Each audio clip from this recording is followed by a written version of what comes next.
like growing up, my mom always taught me that education is your means to be successful, your means to understand like yourself in life. And so I just took that and ran with it. Even at an early age, just pushed myself and continue to push myself.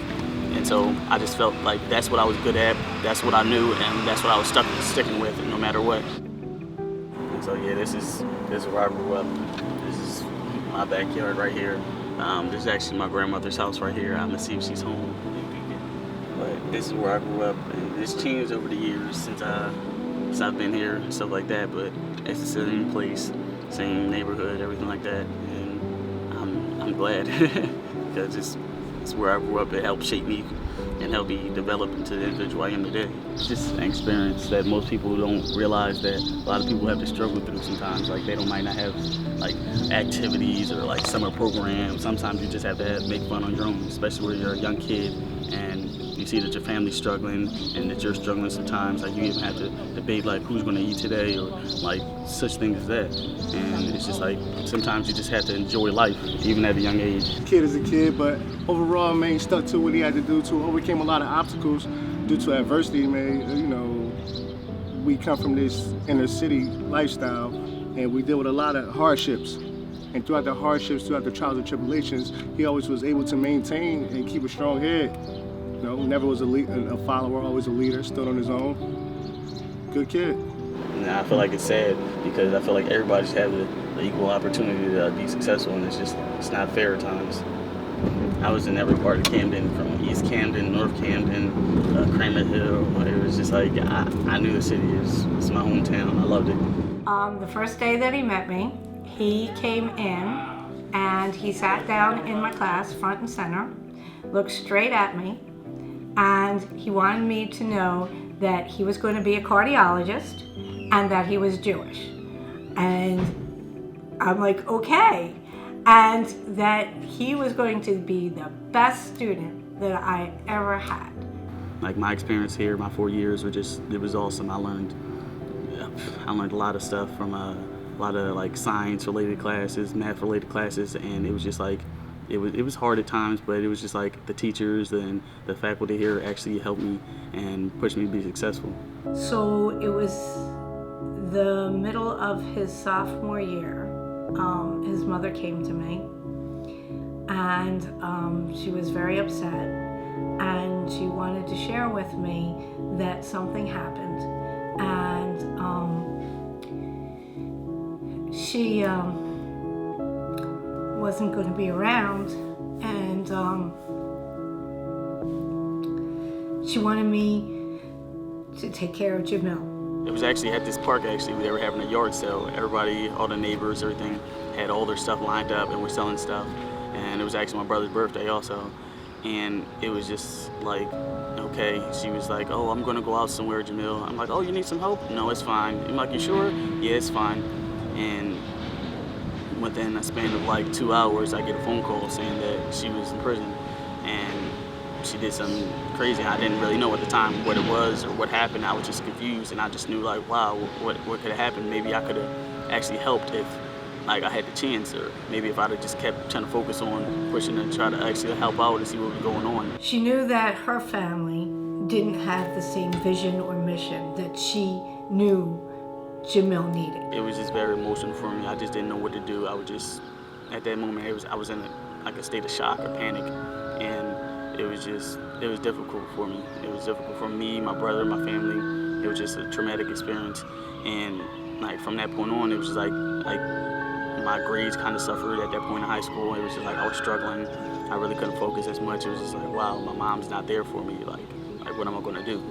So at that particular time, he would live with his grandma, but I would be there to help mentor, to be there like if he needed anything monetary. I actually call her my stepmom because she's just always there for me. If I need anything, I can just call her up and she'll do the best she can to try to help me. So like after the whole situation with my mom, it was like I had to kind of just be on my own and I got a job and stuff like that. I just feel like I couldn't fail, and it's something that's the main goal that I had in my head. I couldn't fail, and I'm not gonna fail, because if I fail, then there's nothing else for me. And so I just kept pushing myself to just survive and just try to be as successful as I could. The cycle can be broken. You know, I dealt with a lot of hardships myself. I've been through a few things as far as like, you know, dealing with some issues. And just to know that, you know, he was able to understand my faults and you know, live with them and deal with them and forgive me for them and didn't follow my footsteps, it means a lot. He gave his graduation speech. And it was then and only then that his classmates and teachers were made aware that from his sophomore year to graduation, that he went without his mother, that she was incarcerated. And he wanted everybody to say, not to feel sorry for him, but he wanted them to say that we're moving on to the next step. So don't think just because you're moving away from your family or your support systems that you can't make it. And if I can do it, all of you can do it.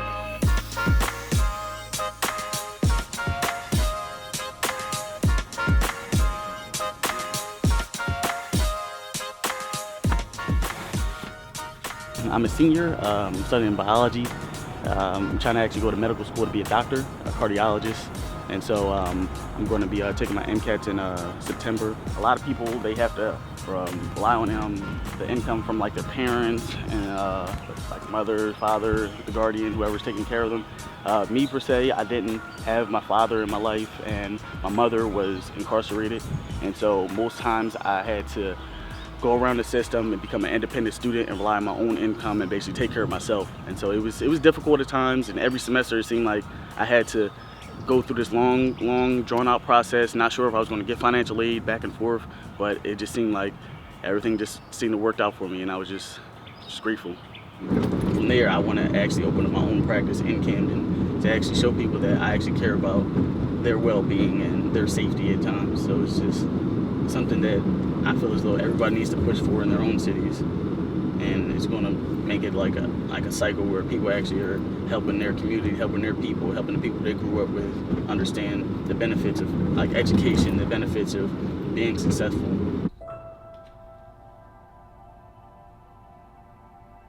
Like the end of my freshman year, it went downhill again. Like my grandma kicked me and my brother out, and so I had nowhere to go.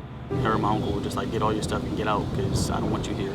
And I'm like, where am I gonna go? Where all this other stuff? And it was like, I don't care. And it was just like, so I just took all my stuff, pouring down raining, picked as much stuff as I can, put it in bags, put it in all the good stuff. And everything I didn't take, she basically just threw out. Anything from clothes I weren't able to grab, weren't able to fit in the car, and it was just like I just packed up all the stuff I could, and it was just a horrible experience.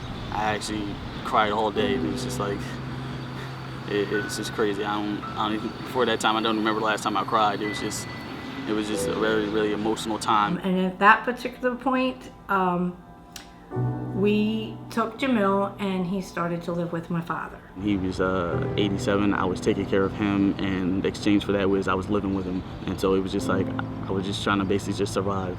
And so I was helping out where I could, and I was living there.